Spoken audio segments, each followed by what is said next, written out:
Alright guys, just saying here, back for another Dragon Ball Z Dokkan battle video. And in today's video, we're going to be discussing who you should EZA with your World Tournament EZA medals. Because chances are, you're not going to be able to EZA every single one of them.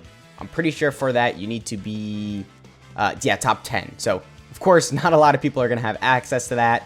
So, choosing your EZAs carefully is probably going to be smart, because some of these options are definitely better than the others. But really quickly, I do want to specify the EZA for the LR Piccolo. It is different. He has his own EZA medals, and you get these by using the Hercule signatures to buy them in the exchange shop. I would pull it up on my phone, but my phone's at like 3% because I've been grinding World Tournament all day, so I'll just leave it at that. But yeah, right here you can see you need 3 of the Hercule signatures to get 1 EZA medal for the LR Piccolo. And if you get enough, but not enough to EZA LR Piccolo, but you just need some extras of these or even some of the World Tournament Awakening medals, you can also buy those with these Hercule signatures. So I think this is really useful. You can also buy some Zenny. So just for newer players or players who are just like a couple of EZA medals off maybe from EZAing a unit, you could just buy the remaining medals here. So definitely very useful. So I just wanted to explain that really quickly. But I mean, yeah, just getting right into it, these are the new EZA units for this World Tournament. Now, I think this Bardock probably has the least amount of value out of everyone else on the list just because he's simply not as good. He is still very good, but if you compare him to like the other options, I just think they are straight up better. But not to say this guy's bad. I mean, he gets the 50% attack and defense on super. So after you super, that's a big defensive raise. Also, this guy does build up. So after you are built up with him, and then after you super, your defense probably can get to a pretty good state alongside with your attack, obviously. And then he does support. But unfortunately, he only supports for attack, right? So there's no defense going on. And defense is really important. You know, it's more important than attack, actually. So the fact that he doesn't support for any defense definitely is a little bit of a downside to this unit. And then he also does have this super effective against all types if HP is 70% or lower. Not really the craziest thing, but still worth mentioning. I mean, it's there, right? So it'll be pretty useful in some situations. And this guy does have a pretty solid link set, actually. You know, he's got a lot of sand links, so he'll be working well with a lot of other sand units, which obviously a lot of top tier units are sand. So definitely pretty good there. He's on some pretty solid categories. So overall, not a bad unit, but I just think the other options are better. All right, and then next we have the Kid Goku. Now, this guy's going to be really good in Super Battle Road or just any event where you're facing multiple enemies, because the more enemies this guy's facing, the more additionals he has built in, and then obviously the more supers you do, the higher your stats are going to get with this 30% attack and defense raise on his super attack effect. So if you're doing a bunch of supers, you know, you get 30% attack and defense on every single one of them. Your defense will skyrocket, you'll do a ton of damage, and overall, he'll just be looking really good for Super Battle Road or any event where there's multiple enemies. But unfortunately, this guy has a pretty wonky link set. I mean, it's a Kid Goku. So he's got stuff like the Incredible Adventure. He's got Guidance to the Dragon Balls, Turtle School, which all are kind of wonky links, right? He won't work well with a lot of top tier units. So that is kind of unfortunate about this guy. But he's got a lot of categories. And I mentioned how he'd be good for Super Battle Road. So having a lot of categories is going to make it to where you can bring this guy in Super Battle Road pretty frequently. So overall, a really good unit, but same thing with the Bardock. I just think there are better options. So all right, next up we have the Super Saiyan Goku. Now, I do want to say really quickly, if you have a Super Saiyan Goku in your box that's better than this guy already, you probably shouldn't EZA this guy. And, you know, there's a lot of good Super Saiyan Gokus. You've got the Int Namek Goku, the STR Carnival LR Goku. I mean, there's Heart Virus Goku, which I don't know if Heart Virus Goku is better than this guy, but I'm just trying to say there are better Super Saiyan Gokus. So if you have one of those guys, EZAing this guy's probably not the best option because, I guess, spoiler alert, Super Saiyan 2 Gohan is really good. So I think prioritizing all your EZA medals for him is probably going to be smart. And if that means sacrificing EZAing this guy because you already have a really good Super Saiyan Goku, then I think you probably should do that. But anyway, we'll just talk about him really quickly. So he gets 50% attack and defense on super. Definitely really good there. Obviously, big attack and defense buff. This guy also gets another 50% attack and defense when supering from his passive. So then after you super, in total, that's 100% attack and defense. So that is really good, but keep in mind, that means that most of this guy's stats are coming from after he supers. So that means this is not a slot 1 unit, which definitely is, you know, something you got to keep in mind. This guy does support all allies for 1 key and 25% attack and defense, which is really good. Just for all allies, the 1 key and then the small amount of attack and defense is really going to be beneficial. And then if an ally is on Legendary Existence, they get an additional 15% attack and defense and crit chance.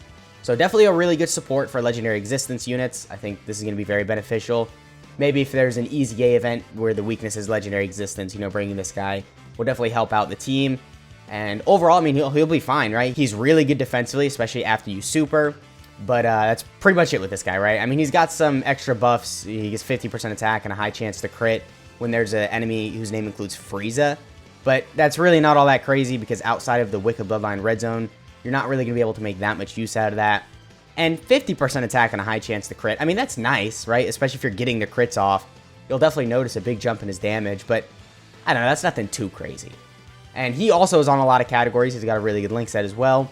So definitely a good unit overall, but like I said, this Super Saiyan 2 Gohan, man, I just think is a way better option. So this guy is stacking defense. So then that means in long events, this guy instantly becomes very useful. And if you stack up enough with him, then you'll be able to throw him in slot 1. So just with that, very useful. This guy massively raises attack for 1 turn. That's 100% attack for 1 turn. So definitely very useful there. And then he does supreme damage to enemy. But then this guy's passive, he gets some attack and defense here. 120% isn't really the craziest buff, but still it's really good considering he's stacking and he's got a lot of other attack and defense buffs going on for him. He gets 40% attack and defense when supering.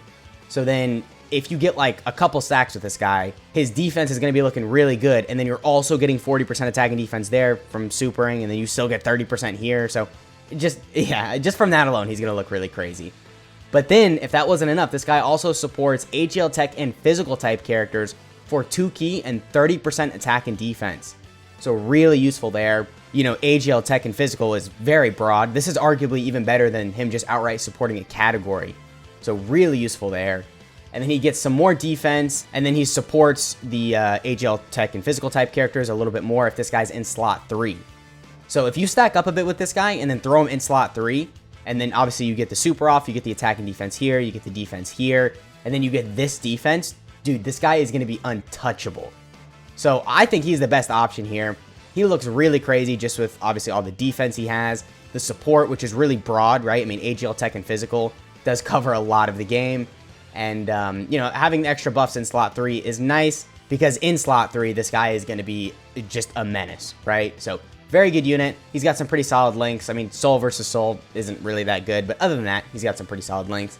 And he's got a lot of really good categories as well.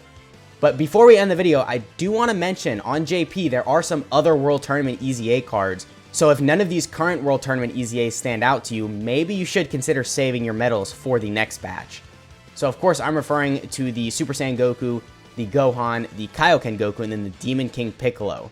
Now, the Super Saiyan Goku is pretty mid. I mean, I'm just going to be honest with you. He can look alright in some situations, but not really the craziest. The Demon King Piccolo is probably the best, so actually we'll save him for last. And then this is the Teen Gohan. He is really mid. Like, this guy is kind of mid. This guy is just like straight up mid. They really could have done a lot more with this guy. They held back a lot. And then the physical Kaioken Goku. This guy isn't like insane, but he looks really fun, right? Because this guy is orb changing, and then obviously he gets a lot of attack and defense per rainbow key sphere obtained. And then he has the guard as well. So if you're getting the guard off, this guy can look really good. And he is greatly stacking attack as well. So his attack stats are just going to get higher and higher throughout the fight. So this guy looks like a really fun unit. Honestly, I'm pretty sure, though, even the Super Saiyan 2 Gohan is better than him. But if you really like Kaioken Goku and you want to save your medals for this, I don't blame you because he looks really fun. But then, yeah, the Demon King Piccolo. So I'm a big fan of the Namekians category. So me personally, I'm going to make sure I have enough medals to EZA this guy because he is really good. He gets 50% attack and defense on super. He debuffs the enemies, which isn't really the craziest, but he supports sworn enemies. And it is only attack, which, as I said earlier in the video, attack is less important than defense. So definitely not the greatest thing there, but still 40% attack is useful, right? Because sworn enemies definitely does need the help. And then this guy gets 30% damage reduction when you super. So whatever enemy you hit, you now have 30% damage reduction against them. And then this guy gets 20% attack and defense up to 100% per attack received. So fully built up with this guy, you know, you throw him in slot 2, you get 50% attack and defense here, and you also have 30% damage reduction, and you're supporting. And in Super Battle Road, you know, you'll be able to make use out of the debuff. So a very, very good unit here. I would argue he's on the same level as a Super Saiyan 2 Gohan. I think there is an argument for the Super Saiyan 2 Gohan being better, but personally, I just really like Demon King Piccolo, so I do really like this unit, and I think I'm absolutely going to make sure I save up my medals for him, because, you know, the Namekians categories, I'm telling you, it's going to get crazy. Once we get that Dokkan Fest World Tournament Piccolo, you know, we get an EZA for the physical Piccolo, we get like 1 or 2 free-to-play units, and then we get a Dokkan Fest Lord Slug. Bro, I'm telling you, Namekians is going to be a top-tier category. But alright, that pretty much has it in the video. I just want to inform you guys on some of the best options for your EZA World Tournament medals. But let me know in the comments who you're going to EZA with the medals. And yeah, I hope you enjoyed, and I'll catch y'all in the next one.